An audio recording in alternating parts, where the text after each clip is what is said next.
be some responsibility. And so, you get me involved, and I'm going to say this is ridiculous, and no one wants that in politics. We have a lot of young entrepreneurs here, a lot of people aspiring entrepreneurs. You saw some on stage here, obviously a little rough around the edges, which is what we're trying to do here at the Summit. There's nothing wrong with that. Which is how we all start, right? What's the best piece of advice you can give to a young entrepreneur who's sitting there with his mates, whatever, and having a couple of beers and like, this is a good idea, or with 2 drinks in, 3 drinks in, is it a bad idea? What's the piece of advice you give them? I'll tell you what I learned from Bobby Knight. Bobby Knight was interviewed in 60 Minutes when I was in college. I went to Indiana, and so where the whole city stops to watch Bobby Knight. And to paraphrase him, he goes, look, everybody's got the will to win. Everybody who has an idea has that feeling inside that your heart starts pounding, your palms get sweaty, and you think, this is it, right? This is the one that's going to put, you go to your friends and they say, yeah, what a great idea. But then when it comes time to doing something, it's always about somebody else. Right. I got to get money, I got to get this, I got to get. What Bobby Knight said, everybody's got the will to win, but not many people have the will to prepare. Right. You've got to be willing to know your product, your market, your environment better than anybody. Right. Because no matter what you do, there's somebody out there trying to kick your ass. When you walk into the room, you got to know how to kick your own ass. You got to be the smartest guy in the room about your product. Because if you're not, today you got to be able to compete with Google. It used to be you got to be able to compete with Microsoft. Now it's Google and Microsoft. Whatever it is, you got to be able to go out there and know what it takes. And then from there, you got to be able to have a revenue source. I've never, ever, ever seen a company, and you never will, that makes money without revenue. Right?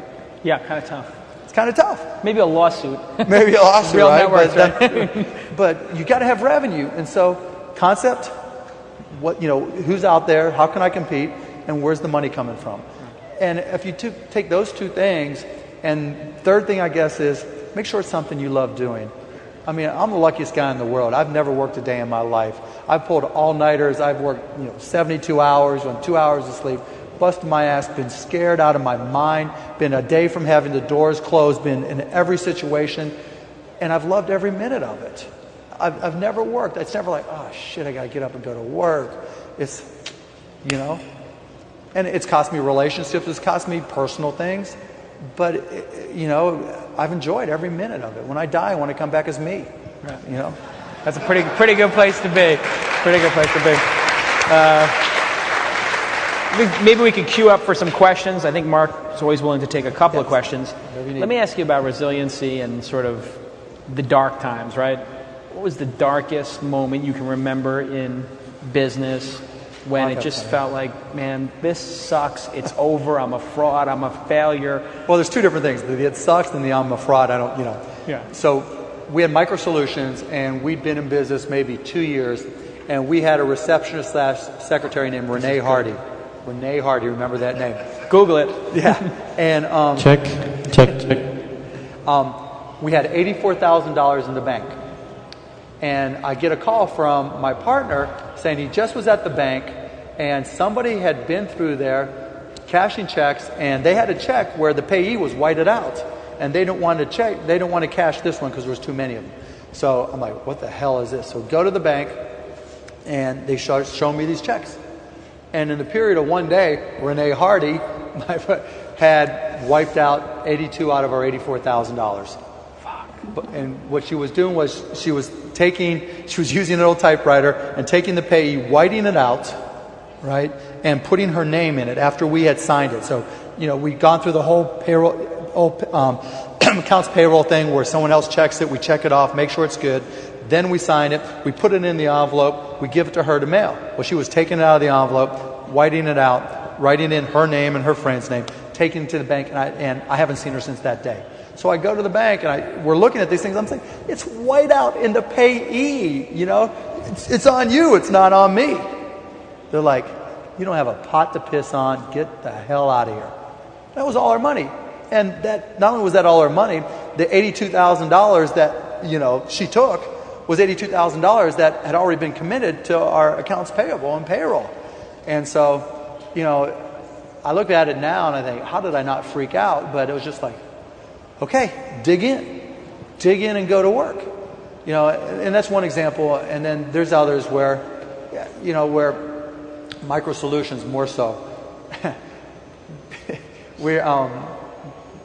One of the things that got Micro Solutions started, there is a company called Novell, and sure, Novell was Networks. one of the first local area networking companies, and I think I was their 5th reseller and integrator. And so we used to go around, do stuff, you know, people say, well, we don't need to connect PCs, that's ridiculous. And I'd be like, no, here's why, and give them the reason. And so we were one of the biggest at doing that. And so I remember going one time, EDS, Pro Systems, pre-EDS, Pro Systems called us up and said, we want you to help connect Macs, because the first Mac products to come out, and Ross Perot and Steve Jobs and the old Next and all that, they had this connection, and they couldn't hook up these 100 Macs together. I'm like, oh, I'll make it work.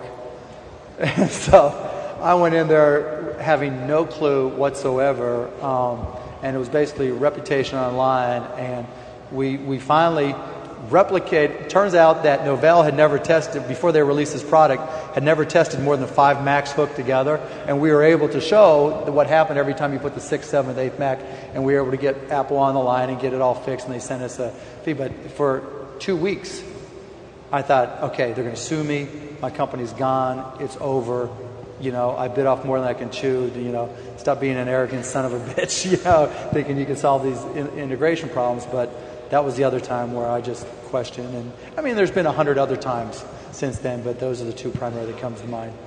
Awesome. Those are the big ones. Oof. So, questions from the audience? Oh, there we go. Okay, so just, we have a microphone? Wait, Tyler, can we get a microphone out to the audience? It's out there? Or we'll repeat the question. We can hear Yeah. Oh, there it is. Oh, it's on the stand. So people have to line up on the stand. Let's ask a concise question. Try to do it in like 30 seconds. Right. Repeat the question. What do I do to educate? Great question is, what do you do? Why do to educate yourself? I mean, pre-internet, I didn't have furniture. I had stacks of books and magazines, and literally, I still have PC Week and PC magazines going back 10 years. I was just, you know, I was in my smaller office, my white porcelain office, and I brought in. There's a Business Week article called "Entertainment Glut" from 1998. And I just pulled it out of this big old stack because I wanted to, you know, check my whole card to see, okay, what did people think back then and how does it translate now? So, I mean, I would read 2-3 hours a day, just regular stuff. You know, now online, I'm, you know, it's one of the reasons I'm still a fan of newspapers. I was telling Gabe Rivera, I was like, look, I need a break from reading online because I spend so much time reading. And if there's something I'm getting into, I will read everything possible. I mean, no stop. And if it means staying late, doing whatever. When I had Micro Solutions, I just got back from Cancun. It was because it was a reunion trip of a trip we took way back when, because I hadn't taken a vacation in 8 years. I hadn't taken a weekend off in 8 years. And so we decided to go to Mexico, and it was our reunion trip. Sure. Well, it just depends on what it is you're trying to learn about, you know. Any things you read that you particularly find insightful? Yeah, I'll tell you what I'm getting into right now, and I blogged about this. I'm reading things about cable as cable technology, communications technology, broadcasting cable, multi-channel news. I forget some of the names, like but industry trades. The industry trades in the cable and satellite industry, because I think that's where, you know, anything and everything about true two-way as a middleware, because I think that's where all the development, that's where all the money, that's where all the gains are going to be. Let's take another question. Concise question, please. Yeah. Hi, Mark. Shannon Clark. We've talked in the past. I had a question for you. As someone who's very high profile, both as a blogger and you've been on television and people know who you are, you get a high volume of email.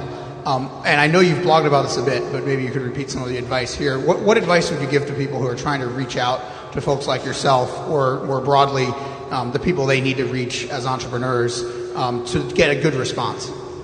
That's really easy. You can send me an email, and in 3 paragraphs or less, tell me what it is.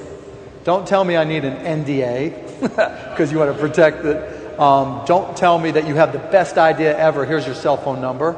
Don't tell me that, can we come and set up a meeting because you really like to tell me. You've got a minute of my reading time. And whatever it is, tell me what it is, what's differentiated about it, how you're going to make money at it, and why you think I can add value. And I mean, I've said yes, I don't even know how many times, you know. A URL helps, a screenshot? Yeah, I mean, if you've got something already up and running, I'll ask for a website. Like a lot of people today were saying, come sit down for demos. Just give me the URL. I can figure it out. And so just as much concise information about the product, the differentiation, and why you think it's a real business, and you might catch me. And if you don't hear back from me, it means it's a no, and you know, 5% of the people do hear back. Yeah. Okay, great. Next question. Thanks. Hey, Mark. Eric Rumpel. I have a NDA I'd like you to sign, and I'd like to what are you going to do with the Cubbies? I got to get them first. So buying a baseball team, I mean, that's a process. Yeah, well, yeah. And the Cubs are special. I can't say I grew up a Pirates fan. I mean, but I went to Indiana, so I'd go to Cub games all the time. I've been going to Cubs games, and it's just a special event. You know, it's the world's largest beer party, 81 times a year, plus the playoffs. And it's just an amazing, iconic brand. And so it was a unique opportunity when they came for sale. But it just keeps on getting more and more complicated, and you know, there's a reason why you have to do due diligence, and so that's what we're in the process of now. Hopefully I'll get it, but we'll see. Now, is that just you doing it, or you got a group doing that? Or I've got a group doing the basic due diligence on the little nitpicky stuff, but you know, the strategic elements of it's got to be me. Right. You know, I just have never been somebody who can say, okay, let me turn it over to you, and I'll just do what you tell me. So how are you going to split your time between the Mavs and that? You're going to be like flying back and forth to the same day? No, because you know what? Once you get people that you trust, like the Mavs take out maybe 20% of my time, not including going to the games, and most of that time is right around free agency. Right. And then when there's little spiky, little times now and then, the rest of the time is probably 50% HDNet and 30% all the other stuff. And again, because it's